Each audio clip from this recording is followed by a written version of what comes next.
నమస్తే రమగారు. నమస్తే జయ. రమగారు, హ్మ్. వివాహేతర సంబంధాలు, స్నేహాలు కాపురాల మీద ఎలాంటి ప్రభావాన్ని చూపిస్తున్నాయి? ఇప్పుడు ఎక్కువ కనపడుతున్నాయి కదా. అవును.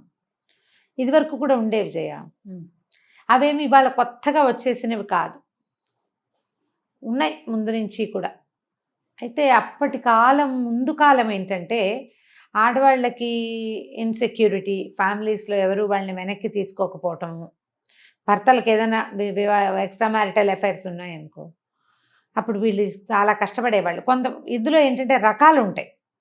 ఎక్స్ట్రా మ్యారిటల్ అఫైర్ ఉన్నా కూడా సంసారాన్ని ఏ రకంగానూ చేయకుండా డిస్టర్బ్ చేయకుండా ఉంచుకునే జనం కొంతమంది. ఉమ్. బాగా ఆస్తి స్వాస్తులు ఉంటే ఏదో కొంత ఆస్తి అటు పోనిచ్చినా మిగిలిందంతా జాగ్రత్త చేసి వీళ్ళని చూసుకుని, ఇందులో భార్యలు చాలా కష్టంగా ఉన్న మనసుకి పెద్ద ఇబ్బంది లేదు కాబట్టి ఏదో సర్దుకుని ఉండేవాళ్ళు. పైగా ఈ మగవాళ్ళ ఇలాంటి దౌష్ట్యాలకి సమాధానం చెప్పగలిగే స్థితి ఆనాడు ఉండేది కదా. మగాడు వాడిది ఏముంది అని తల్లిదండ్రులు కానీ స్నేహితులు పెద్దవాళ్ళంతా కూడా సపోర్ట్ చేసేసేవారు మగవాళ్ళని. మనకున్న ముందున్న చరిత్రలో కూడా రమగారు, రాజులు తీసుకున్నా, పురాణ ఇతిహాసాలు తీసుకున్నా కూడా ఇద్దరిద్దరు ఉండటం అట్లా సహజం కదా. అది దాని ప్రభావం ఏమన్నా ఉండేది ఉంటుంది. అట్లా కూడా ఆడవాళ్ళు కొంచెం తొందరగా పెద్దవాళ్ళు అయిపోతారు, మగవాళ్ళకి ఇంకా యవ్వనం ఎక్కువ కాలం ఉంటుంది. ఏవో రకరకాల రాములవారు వచ్చినాకే కదండి ఒకే భార్య అనే సిద్ధాంతం బాగా నాటుకుపోయింది. ఒకే భార్య. అబ్బే, రాముల వారి తరంలో దాంట్లో మాత్రం ఎక్కడో ఉంటాం జయ, మనం ఇలాంటి భావాల్లో ఉంటుంటాం. ఒకే భార్య ఉన్న రాముల వారి తండ్రికి ఎంతమంది భార్యలు ఉన్నారు? 3 భార్యలు ఉన్నారు. ఆయన పెట్టుకున్నాడు సిద్ధాంతం. అదే నేను ఆయన పెట్టుకున్న దగ్గర నుంచి పెట్టుకున్న తర్వాత ఇప్పుడు ఆ తర్వాత వచ్చిన మహాభారతంలో అందరు బోళ్ళంత మంది భార్యలు లేరా? కృష్ణుడికి లేరా? ధర్మరాజుకి లేరా? భీముడికి లేరా భార్యలు? అంటే ఆయన వ్యక్తిగతంగా పెట్టుకున్న సిద్ధాంతమే అనుకోవాలి మనం. అదే ఆయన తన సిద్ధాంతం ఏకపత్ని వ్రతుడుగా ఉంటానని పెట్టుకున్నాడు ఆయన. అయితే ఆయన్ని ఎవరైతే నమ్ముతారో వారు దాన్ని ఫాలో అయ్యేవారు. అయితే అవుతారు, లేకపోతే లేదు జయ. అంతే, అసలు అదేమి రూల్ కాదు. ఏకపత్ని వ్రతులుగానే ఉన్నారని చరిత్రలో చెప్పగలిగిన వాళ్ళు తక్కువే ఉన్నారు. ఏకపత్ని వ్రతుడు అనగానే ఠకీమని మనకు గుర్తొచ్చేది ఎవరు? రాములు వారు. అంతే. అసలు ఆయన ఇందులోకి రాకూడదు మనం. ఆ పాయింట్ అసలు ఇక్కడ లేనే లేదు, అది వేరే సంగతి. జనాల ఉద్దేశాలు, అభిప్రాయాలు. అయితే క్రమంగా ఎక్స్ట్రా మ్యారిటల్ అఫైర్ పెట్టుకుని ఆమె కోసం వెళ్ళిపోయి ఈ సంసారాన్ని వదిలిపెట్టేసేవాళ్ళు. ఇక్కడ భార్యను అసలు చూడకుండా, డబ్బులు ఇవ్వకుండా, ఇంట్లో ఏమీ చూడకుండా, పిల్లల జీవితాలు పాడు చేసేసి, వాళ్ళకి చదువుకోవడానికి చేయకుండా, ఆస్తంతా అక్కడ ఎవరికో దోచిపెట్టేసి అలా చేసేటప్పుడు అప్పుడు వీళ్ళకి, తల్లులకి, ఆడవాళ్ళకి పుట్టింట్లో సపోర్ట్ దొరికిందా, లభిస్తే, అవకాశం ఉంటే ఆ పిల్లల్ని ఎట్లా కొట్లా ఆవిడ బతికించుకునేది. తర్వాత కాలంలో ఆడవాళ్ళకు కూడా ఉద్యోగాలు, చదువులు వచ్చాక కూడా మగవాళ్ళ ఇలాంటి దౌష్ట్యాలని సమాజం కోసం, ఒంటరిగా ఉంటే తనకి ఇలాంటివేవో దిక్కుమాలిన పరిస్థితులు వస్తాయన్న భయంతో, సెక్యూరిటీ కోసం తండ్రిని వదిలిపెట్టేసింది అంటే పిల్లలకి పెళ్ళిళ్ళు కావన్న భయాలతోటి సర్దు కూరుకునేవాళ్ళు. ఇదివరకటి కాలం అంతా 90% మగవాళ్లదే దౌష్ట్యం, మగవాళ్లకే ఎక్స్ట్రా మ్యారిటల్ అఫైర్స్ ఇదివరకటి కాలం. తర్వాత ఇటీవల కాలంలో ఆడవాళ్ళకి, మగవాళ్ళకి కూడా ఎక్స్ట్రా మ్యారిటల్ అఫైర్స్. వివాహేతర సంబంధానికి ఆడ మగ ఇద్దరు అతీతులు కాదు. ప్రెసెంట్ అయితే కొంతకాలంగా ఇదే ఉంది. ఆడవాళ్ళు ఎప్పుడు పతివ్రతలుగాను ఉండటం లేదు, మగవాళ్ళు ఏకపత్ని వ్రతులుగాను ఉండట్లేదు. వాళ్ళది ఎక్కువ, వీళ్ళది తక్కువ అని చెప్పడానికి వీలే లేదు. మనం నిన్నటికి నిన్న పెళ్లి ఇష్టం లేక ఆ పిల్ల ఎవరో ఒక కుర్రాడి పేక్ కోసేసిన కేసు చూసాం. అంతకుముందు కాలంలో మనం ఏం చేసాము, మనం చూసిన కేసులు, ప్రేమించట్లేదని అమ్మాయి కొబ్బరి బండాలు నరికే కత్తితో నరికేసిన ఒక దుర్మార్గుడిని చూసాం. ఆడపిల్లలు ఏం తక్కువ తినలేదమ్మా, ఇప్పుడు వీళ్ళు చేసేస్తున్నారు అలాగే. ఇప్పుడు మనం ఎవరికి చెప్తాం? అంతేగా కదా. అఫైర్ దాకా వెళ్ళొద్దు. స్నేహాలు, ఇవి మనకి సెల్ ఫోన్ అనేది మన జీవితంలోకి ప్రవేశించాక ఈ అఫైర్స్, స్నేహాలు ఇవన్నీ మన జీవితాల్లోకి సక్సెస్ఫుల్గా వచ్చేసినాయి. చాలా ఈజీగా, చాలా సింపుల్గా, ఎవరికీ తెలియదు, తెలియకుండా జరిగిపోతాయి. ఫోన్లలోనే కాపురం చేసేస్తారు. ఎంత బ్యాడ్ ప్రాక్టీసో. మనకి విలువలు లేవు, జీరో చేసేసుకున్నాం, అసలు ఏం లేవు మన దగ్గర. డొల్ల ఈ శరీరం, మనసు డొల్ల. మనం ఒకళ్ళతో కలిసి ఉంటాం, ఇంకోళ్ళతో ఏదో పిచ్చివాగుడు వాగేస్తాం. ఒకటి కాదు 2, 3, 4, 5, 6 కూడా ఫ్లాటీగా మాట్లాడేస్తాం. ఒక మనిషితోటి కాదు, దాంట్లో కూడా ఏమి నియమాలు లేవు మనకి, వాటన్నిటినీ గాలికి వదిలేసాం. ఇందాక ఒక మంచి పదం చెప్పారు సూరమ్మ గారు, ఉమ్. ఫోనుల్లోనే కాపురాలు చేసేస్తున్నారు. ఇంకా పూర్తిగా. ఆఫీసుల్లో ఫ్రెండ్షిప్లు, ఈ ఇంట్లో ఫ్యామిలీ ఉంటుంది, అతనికి అమ్మాయికి కూడా వీళ్ళిద్దరికి స్నేహాలు. ఇప్పుడు ఎక్స్ట్రా మ్యారిటల్ అఫైర్స్ మగవాడి దౌష్ట్యం దుర్మార్గం అని అంటే అనడానికి అవకాశం ఉంది. మనకేముంది, అవతలది ఆడదాంతోటే కదా సంబంధం. ఇప్పుడు ఆడవాళ్ళ వల్లే కదా మనకి సమస్య, అది మంజాతే కదా, మంజాతే. ఖచ్చితంగా. ఇప్పుడు వాళ్ళకి ఏదో దుర్మార్గం చెడు అలవాట్లు ఉన్నాయి, ఇలాగ ఎక్స్ట్రా మ్యారిటల్ ఇవి ఉన్నాయని సెపరేట్ అయిపోతారు. వీళ్ళు ఒంటరిగా ఉన్నారని తెలిస్తే వీళ్ళకి ఇంకో 4, 5 ట్రై చేస్తారు. కొన్నాళ్ళు వీళ్ళు కూడా అదే దారి పడతారు. పట్టకుండా ఉండే పరిస్థితి లేదు, మనం సమాజంలోకి వెళ్తున్నాం కదా. విలువ, ఒక బంధానికి ఒక విలువ అనేది ఉంటే మనం ఇది చేయకూడదు. ఏం ఒట్టి మాటలేగా అంటారు కొంతమంది. ఒట్టి మాటలైతే ఎవరితోటైనా బూతులాడేస్తావా నువ్వు? ఒట్టి మాటలైతే చెప్పు. పైగా వాడేదో చేస్తాడు, నేను ఇలాగే చేస్తాను అంటాడు. ఆ భార్య చేస్తే ఒప్పుకోగలరా? మీ ఇద్దరు చెరొకళ్ళతోటి ఎవరో ఒకళ్ళతోటి ఏమిటేమిటో చేసేస్తుంటే మీ మధ్యలో ఉన్న ఈ మీ అమ్మా నాన్న వాళ్ళమ్మా నాన్న మీ ఇద్దరికి కలిపి పుట్టిన పిల్లలు మీ సొంత సమాజం ఏమవ్వాలి? తిలోదకాలు ఇచ్చేసాం మనం విలువలకి, అంతే. మొన్న ఒక కథ చదివాను జయ, శివల పద్మ గారు. శివల పద్మ చిన్న చిన్న కథలు చాలా బాగుంటాయి, మంచి కథలు రాస్తారు, గుణపాఠం అని. ఒక భార్యాభర్త కథ రాస్తారు, బ్రీఫ్గా 2 వాక్యాలు. ఇప్పుడు ఆవిడ పేరు చెప్పడం ఈ కరెక్ట్గా దీనికి సిచ్యువేషన్కి యాప్ట్గా ఉన్న కథ అది, అందుకనే చెప్తున్నాను. ఓ అమ్మాయి, సుప్రీతి లాంటి పేరేదో, అమ్మాయి భర్త స్నేహం బాగానే ఉంటారు, మొదట పెళ్ళై 5-6 సంవత్సరాలు అయింది.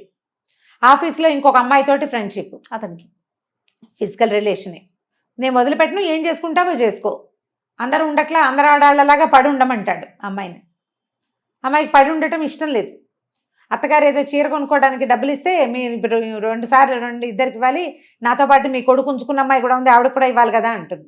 ఓ తల్లి కేకలేస్తుంది, ఏమిట్రా అంటే అదన్నీ పిచ్చివాగుడు వాగుతుంది అంటాడు. ఇది భార్యాభర్త మధ్యలో వాళ్ళిద్దరే కొట్టుకుంటూ ఉంటే బాగుంటుంది. అందరికీ తెలిస్తే ఎంత ఆక్వర్డ్గా ఉంటుంది.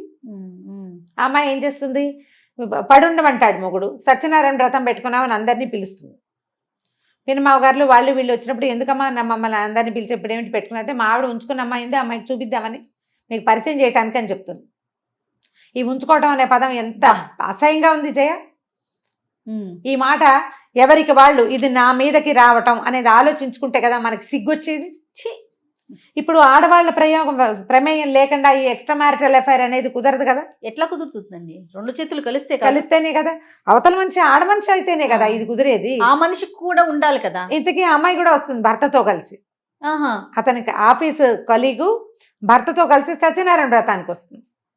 ఏ వ్రతం అయిపోయిందా, ఇది అయిపోయిందంటే అయిపోయింది, మా ఆయన నేను అందరికి పరిచయం చేయాలి కదా, నువ్వు నాలాగానే కదా, నేనెంతో నువ్వు కూడా అంతేట మా ఆయనకి అందరికీ పరిచయం చేద్దామని నిన్ను రమ్మన్నానంటూ.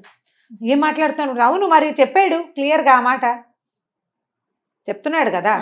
మరి అదేమిటో మీ ఆయన కూడా అలాగే అంటే బాగుంటుంది కదా, నా అమ్మాయి భర్త ముందే చెప్తుంది. ఆఫీస్ ఫ్రెండ్స్ వాళ్ళిద్దరూ సంబంధం మెయింటైన్ చేస్తారు, ఇద్దరు కలిసి ఫోన్లలో మాట్లాడుకుంటారు, ఎక్కడికైనా వెళ్ళి స్పెండ్ చేస్తారు. ఆ అమ్మాయికి అమ్మాయి సంసారం ఉంది, ఇతని సంసారం ఉంది. ఆ అమ్మాయి భర్తకి ఏం తెలీదు, ఈ అమ్మాయి ఇతని భార్యకి మాత్రం తెలుసు. ఆ అమ్మాయి ఒప్పుకోదు. ఏమంటుంది, ఇప్పుడు నేను కూడా 6 ఏళ్ల నుంచి నేను నీతో కలిసి ఉంటే నేను నచ్చక నువ్వు నచ్చలేదు, నేను ఆ అమ్మాయిని చూస్ చేసుకున్నాను అంటాడు. అయితే వెళ్ళి దాంతోనే కాపురం చేయండి, అది కాపురం వదిలిపెట్టుకుని రాదు. ఇదే కదా ఎక్స్ట్రా మ్యారిటల్ అఫైర్ అంటే. ఈ అమ్మాయికి ఓ పిల్ల కూడా ఉంది, చంటి పిల్లాడు ఎవరో ఉన్నాడు, 2 ఏళ్ల పిల్లాడు 3 ఏళ్ల పిల్లాడు. తర్వాత ఏమవుతుందండి? ఇదే కథ ఎండ్ చేస్తారు. అతని భర్త ముందే మొత్తం అందరికీ ఓపెన్ చేసేస్తుంది. ఆ అమ్మాయి భర్తకి తెలిసిపోయింది. ఇప్పుడు అమ్మాయి పరిగెత్తుకుంటూ వెళ్ళిపోతుంది మొగుడు వెనకాల ఏడుస్తూ. మరి అమ్మాయికి సంసారం పాడు చేసుకోవడం ఇష్టం లేదు, జస్ట్ సరదా స్నేహం చేస్తుంది. నీ సరదా స్నేహం పాడవచ్చు, నీ సరదా స్నేహం ఇంకొక స్త్రీకి అపరిమితమైన కష్టాన్ని కలిగిస్తే ఎట్లా? అదే కష్టం నీకొస్తే నీ భర్త కూడా ఇలాంటివే చేస్తే అని వీళ్ళు ఆలోచించాలి. నా భార్య కూడా ఇలాంటిది చేస్తే నేను ఓర్చుకోగలని మగవాడు ఆలోచించాలి. సరదాగా మొదలు పెడతారు జయ, హాయ్ హలో గుడ్ మార్నింగ్లతో. నేను చూస్తాను కదా, నాకు వస్తాయి అలాంటి కేసులు కేసెస్ చూస్తారు. పొట్టిగా గుడ్ మార్నింగ్, మొదటి రోజు గుడ్ మార్నింగ్, ఒక 5-6 రోజుల తర్వాత ఇంకో ఏదో 2 వాక్యాలు. వీళ్ళు ఏదో డెస్పరేట్గా ఉంటారా, 2 వాక్యాలు, 2 కాస్త 4 అవుతాయి, 6 అవుతాయి, తర్వాత నీ ఫోటో పంపించు, నా ఫోటో పంపించు, నువ్వు నేను. ఈ నువ్వు నేనుగా మనతో పాటు తాళి కట్టి ఉంచుకున్న భార్య ఉంటుంది చూడు, అది నువ్వు నేనులో ఉండదు. దానికి ఏనాడు తెల్లారైతే శుభోదయాలు గుడ్ మార్నింగ్లు చెప్పరు, వాళ్ళు ఎవరికో చెప్తారు. ఇంట్లో ఉన్నది పనికిరాదు. అసలు నువ్వు గుడ్ మార్నింగ్ చెప్పక్కర్లేదు, శుభోదయం చెప్పక్కర్లేదు. పొద్దున్నే లేచిన భార్య మొహం బాగుందో లేదో అయినా అది కూడా చూడలేదు. ఆమె మూడ్ ఆఫ్గా ఉందో లేదో కూడా పట్టించుకోరు, వీళ్ళు ఫోన్ లొక్కుంటూ ఉంటారు. అంతే, భార్యలు భార్యలు కూడా అంతేనమ్మా. లేవగానే భర్త కాఫీ ఇద్దాం, ఇల్లు వాకిలి చూసుకుందాం అనుకోవట్లా. వీళ్ళు తెల్లవారుజామున వాకింగ్కి లేచిన దగ్గర నుంచి మెసేజ్లు పెడతారు. నాకు వస్తాయి కేసులు, అందుకని ఇంత క్లియర్గా చెప్తున్నా నేను. తెల్లవారుజామున వాకింగ్కి నిద్ర లేచి కృష్ణారామ అనుకోవటం మానేసి ఎవరికో గుడ్ మార్నింగ్ పెడతారు. ఇప్పుడు ఫ్రెండ్స్ గ్రూప్ ఉన్నాం మనం, ఒకళ్ళు గుడ్ మార్నింగ్ పెడితే అందరికీ వస్తుంది, పోనీ బాగుంది. నువ్వు స్పెషల్గా ఒకళ్ళకి ఎందుకు పెట్టాలి? ఓ పర్సన్కి పెట్టామంటే వాళ్ళు ఏదో స్పెషల్ అనే కదా. క్రమంగా ఈ స్పెషాలిటీ ఎక్కడికి తీసుకెళ్తుంది, దాని ఖరీదు నీ జీవితం అని నీకు ఎప్పుడైనా అర్థమవుతుంది. ఒక టైము, ఒక పద్ధతి, ఒక విలువ ఏమి నాకు తోచింది నేను చేసేయటమే, అంతే. ఎవరికి తెలియదు అనేది ఒక కాన్సెప్ట్ అయితే, నా ఇష్టం అనే ఇంకొక ఆలోచన రమ్మగారు. అమ్మాయిల కలనే ఉంది, అబ్బాయిల కలనే ఉంది. నీ ఇష్టం బాగానే ఉంది, ఓకే, నేను అస్సలు కాదను, మనం కాదనం, ఎవ్వరు కాదనరు. కానీ నీ తాలూకు ఈ ధోరణి వల్ల దీని విలువ, నీ క్యారెక్టర్ అని నీకు అర్థమవుతుందా ఎప్పటికైనా? నీ వ్యక్తిత్వం అంత ఆలోచిస్తారంటారా? ఆలోచించే కదా పెట్టుకునే వాళ్ళు అంత ఆలోచిస్తారు. నాకంటూ ఒక క్యారెక్టర్ ఉంది, నేను ఒక మనిషిని, అన్నం తింటున్నా, మర్యాద, నాకు ఒక మర్యాద, అది రోజు నేను అన్నం తింటాను. ఇప్పుడు ఇది ఓపెన్ గా ఒకళ్ళ ముందు ఇది ఓపెన్ అయిపోతే, వీళ్ళిద్దరికి సంబంధం ఉంది అని నలుగురిలో తెలిసిపోతే నీకు ఓకేనా? తెలియజేయటం ఇష్టం ఉండదు. అలా తెలియకూడదు, అట్లా తెలిస్తే బాగుండదు, మర్యాద కాదు. అవి తెలియచేస్తే పెళ్ళాలని తిడతారు, వాళ్ళు చేస్తారు, వీళ్ళు చెప్పకూడదు, నోరు విప్పకూడదు. అది చాలా తప్పుగా తోస్తుంది.